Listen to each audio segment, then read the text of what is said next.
Hi అండి. ఈరోజు evening పూజ అయితే కంప్లీట్ అయిపోయింది మా గణపయ్యకి, మా బుజ్జి గణపయ్యకి.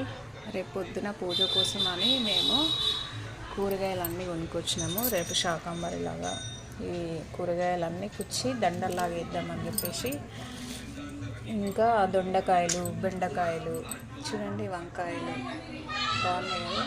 మేము కూడా ఇట్లా సేమ్ స్టేజ్ల దగ్గర ఎట్లా చేస్తారో అట్లనే టమాటా, దోసకాయ, క్యారెట్, వంకాయలు, సొరకాయ, ఇంకా ఆలుగడ్డ.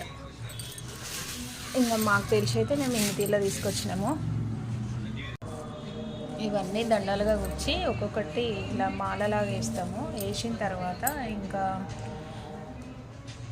రేపు పొద్దున సాంబార్ రైస్ వేసేసి అందరికీ స్టేజ్ దగ్గర తీసుకెళ్ళి మేమైతే ఇంకా అన్నము, కూరగాయలు అవన్నీ ఇక సాంబార్ రైస్తో ఉంటుంది కాబట్టి చిన్న కప్పులలో పెట్టేసి పంచుదామనుకుంటున్నాము. ఇంకా మేమైతే ఇలా చేస్తున్నాము. ఇంకేమైనా మిస్టేక్ ఉంటే మీరు కామెంట్ పెట్టండి.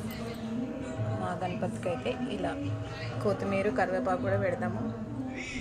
రేపు పొద్దున కోసము తొందర పని కాదు కదా అని ఇప్పుడే గుచ్చేసి పక్కన పెడదామని చెప్పేసి ఇట్లా రెడీ చేస్తున్నాం.